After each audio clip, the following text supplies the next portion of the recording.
What's up, Thrashers, and welcome back once again to the Thrash Maniac 99 YouTube channel, and I am back with another album review, and this one, I was expecting to do this one next week, but since the label decided to put it out already for us fans to listen to on YouTube before the actual release, I decided I'm going to go ahead and get this one done the week before it actually comes out physically.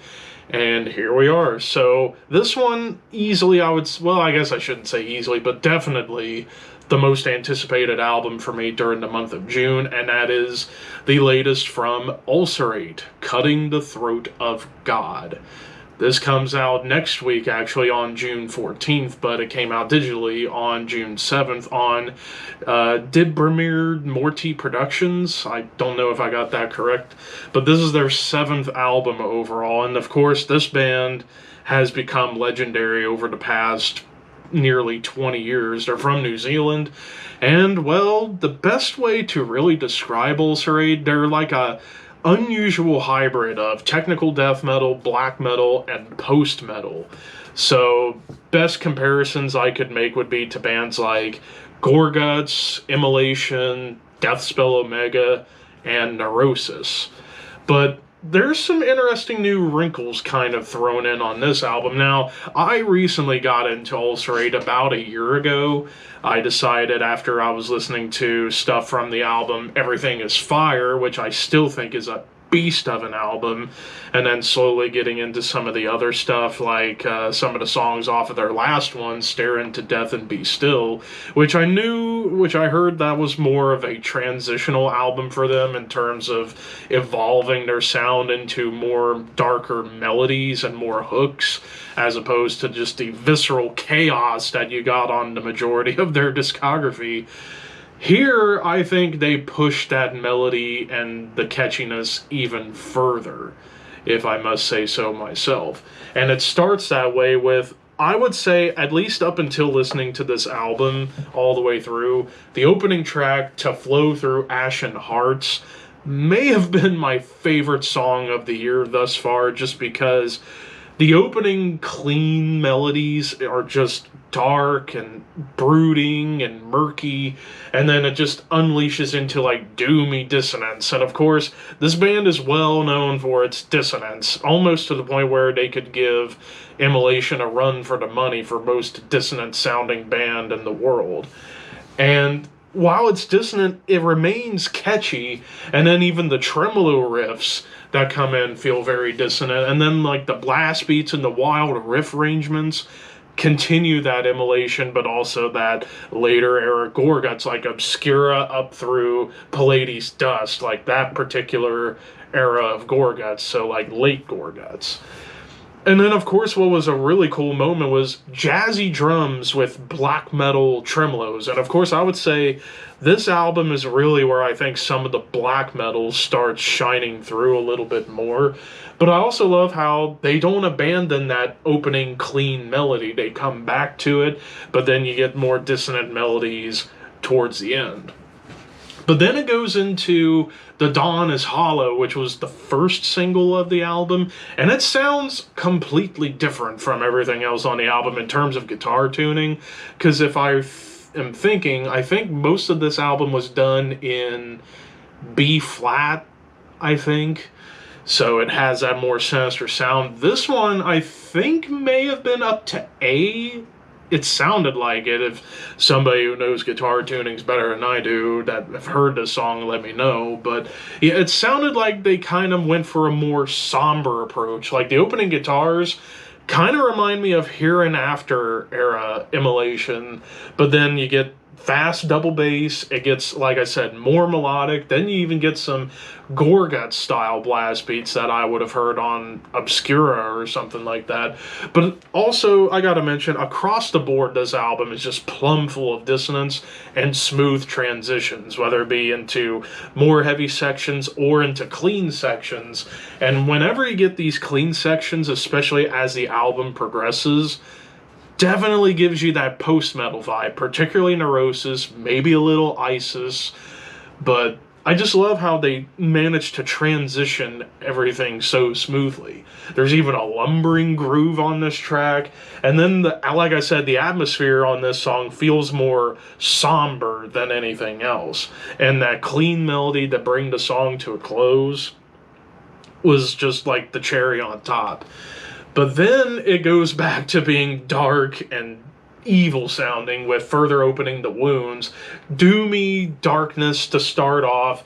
Then you get back into the chaos, evil melodies. There's even some chug that comes in on this track, but also probably one of the big sneak attacks on this song is the guitar harmonies that show up briefly. Honestly reminded me of Symbolic era Death, or even like Sound of Perseverance era of Death. So that end of Death right there with the harmonies, I was like, well, that was pretty unique and pretty cool to hear. And then some thrashy rhythms with those dissonant tremolo riffs. It even gallops briefly, and then you get this like quick, nasty riff into a groove. And there's even a breakdown, like one of the few times on the album I would say there's like a true blue breakdown, but still maintaining that dark, evil dissonance going on here, and even some off-time groove. Then we get to Transfiguration in and Out of Worlds, and the opening clean melody brings back that Neurosis feel.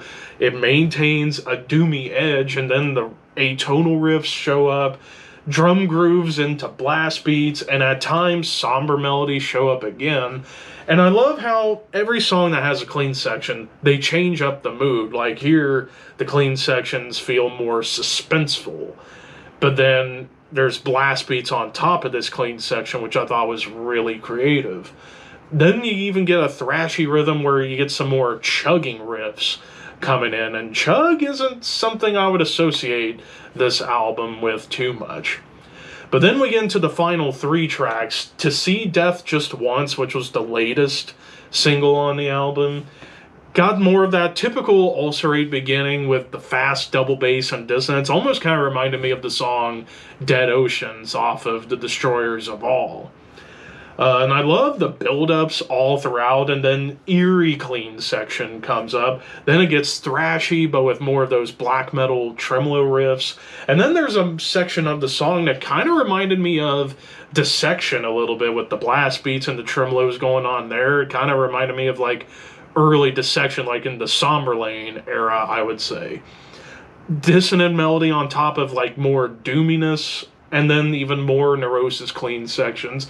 But man, the hooks on this song were catchy as hell. But then the final two, the longer tracks, Undying as an Apparition, about 9.5 minutes of mastery here.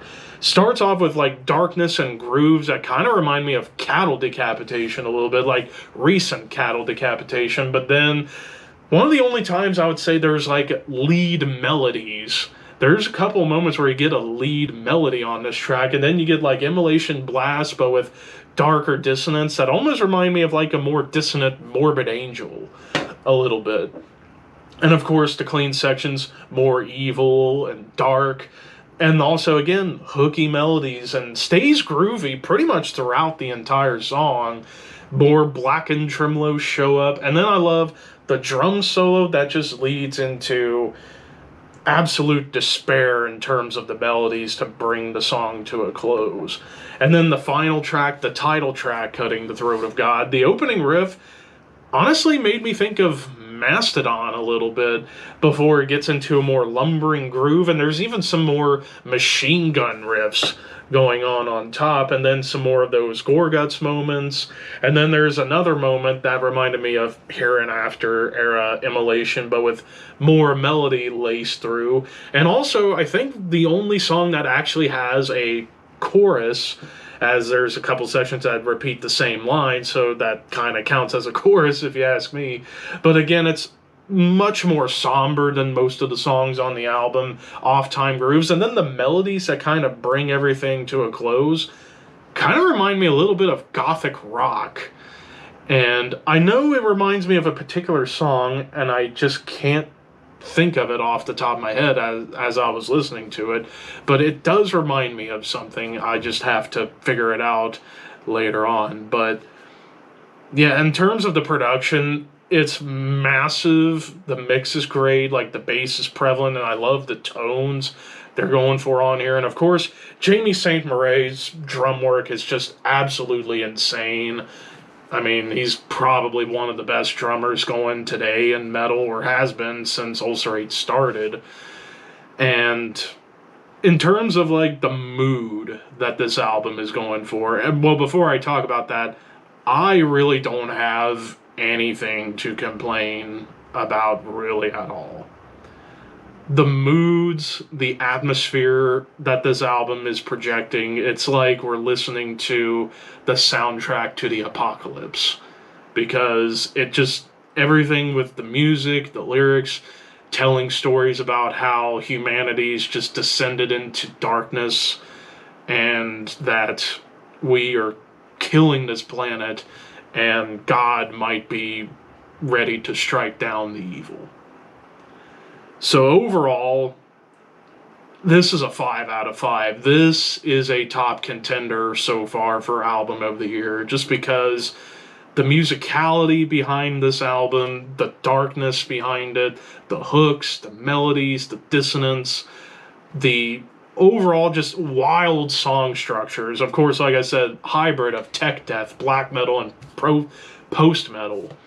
But Ulcerate, they just continue to evolve, whether it be through getting heavier, or in this case, they're exploring more melodic territory. So if you are a fan of Deathspell Omega, Gorguts, Immolation, and Neurosis, check this out. This is a masterpiece.